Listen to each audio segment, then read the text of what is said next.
Hello বন্ধুরা, welcome to sports safari. তো আজকের ভিডিও মোহনবাগান ভার্সেস মোহামেডানের যে ম্যাচটা হতে চলেছে আগামীকাল, তো সেটা নিয়ে প্রিভিউ করব। তো তোমরা যারা আমার চ্যানেলে নতুন এসেছো তারা প্লিজ চ্যানেলটাকে একটা সাবস্ক্রাইব করে দেবে, ভিডিওটা ভালো লাগলে একটা লাইক করে দেবে, আর বন্ধুদের সাথে শেয়ার করতে ভুলবে না। তো চলো ভিডিওটা শুরু করা যাক। থাপা রড্রিগেজহীন মোহনবাগান কি পারবে মিনি ডার্বিতে বাজিমাত করতে? আগামী শনিবার 1 ফেব্রুয়ারি মিনি ডার্বিতে মুখোমুখি হতে চলেছে মোহনবাগান ও মোহামেডান স্পোর্টিং ক্লাব। এই ম্যাচে চোটের জন্য মোহনবাগান পাবে না অনিরুদ্ধ থাপাকে।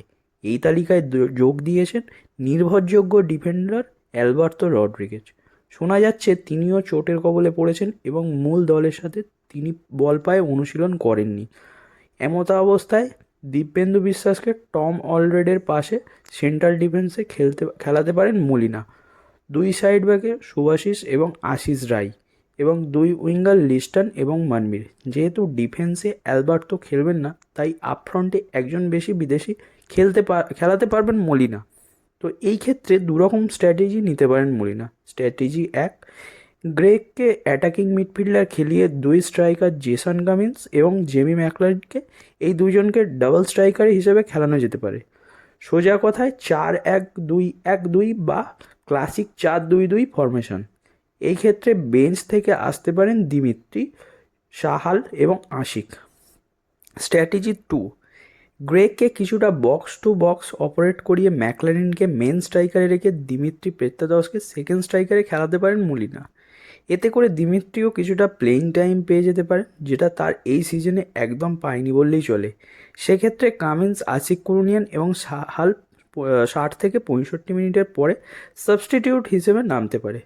কথায় বলে ডার্বি নাকি সবসময় 50-50, কিন্তু মোহামেডানের যা ডামাডোল অবস্থা এবং তাদের লিগ টেবিলের যা অবস্থা, তাতে করে এই ডার্বি 80-20 বা 75-25 মোহনবাগানের অনুকূলে। এতটা বলার পরেও যেহেতু মোহনবাগান কোচের নাম মলিনা এবং তিনি পরীক্ষা নিরীক্ষা করতে ভালোবাসেন, সেক্ষেত্রে বলতে ইচ্ছে করছে যে মোহামেডানকে হালকাভাবে নিলে কিন্তু ভুল হবে।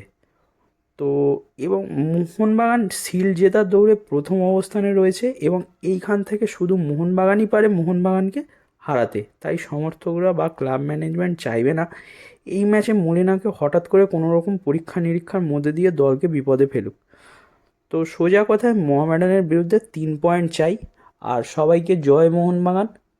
আবারও বলবো, তোমরা যারা আমার চ্যানেলে নতুন এসেছো তারা প্লিজ চ্যানেলটাকে একটা সাবস্ক্রাইব করে দেবে এরকমই ভিডিও পাওয়ার জন্য, আর বন্ধুদের সাথে শেয়ার করতে ভুলবে না। তো চলো, টাটা, বাই বাই, আজকের মতন এই পর্যন্তই।